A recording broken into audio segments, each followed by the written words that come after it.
ആലപ്പുഴയിൽ യുവാവിനെ റോഡിലൂടെ വലിച്ചിഴച്ച ബൈക്ക് യാത്രികൻ. മാന്നാർ തൃക്കുരട്ടി മഹാദേവ ക്ഷേത്രം ജംഗ്ഷനിലാണ് സംഭവം. സ്ത്രീകളോട് അപമര്യാദയായി പെരുമാറിയത് ചോദ്യം ചെയ്യാനെത്തിയ യുവാവിനെ ബൈക്ക് യാത്രക്കാരനായ പ്രതി ബൈജു വലിച്ചിഴയ്ക്കുകയായിരുന്നു.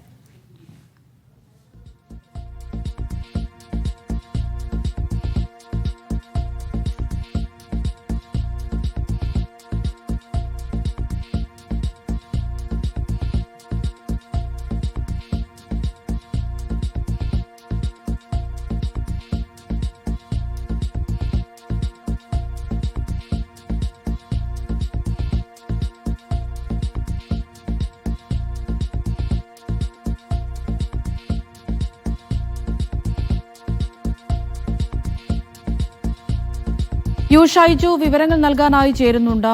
ഷൈജു, ഇത് എപ്പോഴായിരുന്നു ഈ സംഭവം? എന്താണ് ഇയാളുടെ പ്രശ്നം? എന്താണ് അവിടെ സംഭവിച്ചത്?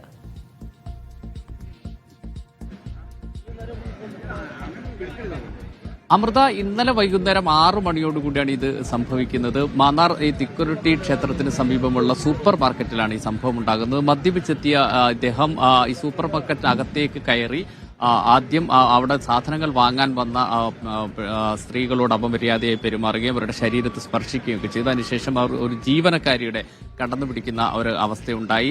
ഇത് കണ്ട് ചോദ്യം ചെയ്തിരുന്നു അവിടുത്തെ ഒരു ജീവനക്കാരൻ. ആദ്യം ഷോറൂമിന്റെ മാനേജർ തന്നെ ചോദ്യം ചെയ്തിരുന്നു. പക്ഷേ അദ്ദേഹം ഈ മദ്യപാനത്തിന്റെ ഒരു അവസ്ഥയിൽ നിന്നുകൊണ്ട് പുലഭ്യം പറയുകയും ചീത്ത പറയുകയും ഒക്കെ ചെയ്തിരുന്നു. ഇത് കണ്ട് ജീവനക്കാരൻ അദ്ദേഹത്തെ കടന്നു പിടിക്കാൻ ശ്രമിച്ചിരുന്നു. ചാടി ഇറങ്ങി ബൈക്കിൽ രക്ഷപ്പെടാൻ നേരം ബൈക്കിന്റെ പിറകിൽ പിടിക്കുന്ന സമയത്താണ് ഈ ബൈക്കിൽ പിടിച്ചിട്ട് പോലും ലിതിൻ എന്ന ജീവനക്കാരനാണ് ഈ ബൈക്കിൽ പിടിക്കുന്നത്. പിടിക്കുമ്പോൾ തന്നെ ബൈക്ക് മുന്നോട്ടെടുത്ത് കൊണ്ടുപോയത് ഏതാണ്ട് 50 മീറ്ററിലധികം നേരം റോഡിലൂടെ വലിച്ചിഴച്ചു. ദേഹമാസകലം പരിക്ക് പറ്റുന്നൊരവസ്ഥ ഇതിനുണ്ടാകുകയും ചെയ്തു. പക്ഷേ അതിസാഹസികമായി ഈ ബൈജുവിനെ കീഴടക്കി പോലീസിനെ ഏൽപ്പിക്കുകയായിരുന്നു. നാട്ടുകാരും അവിടെ എത്തി. ഈ പെണ്ണുങ്ങളെ ശല്യം ചെയ്യുന്നതിന് വേണ്ടിയിട്ടാണ് അദ്ദേഹം ഈ സൂപ്പർ മാർക്കറ്റിനകത്ത് കയറുകയും ചെയ്തത്. തലവടി സ്വദേശിയാണ് ഇദ്ദേഹത്തെ അപ്പോൾ തന്നെ പോലീസ് കസ്റ്റഡിയിലെടുക്കുകയും അറസ്റ്റ് ചെയ്യുകയും ചെയ്യുന്ന ഒരവസ്ഥ ഉണ്ടായതുകൊണ്ട് മാത്രമാണ് ലിതിൻ ദേഹമാസകലം പരിക്കുപറ്റി മാന്നാറിലെ ഒരു സ്വകാര്യ ആശുപത്രിയിൽ ചികിത്സയിലാണ്.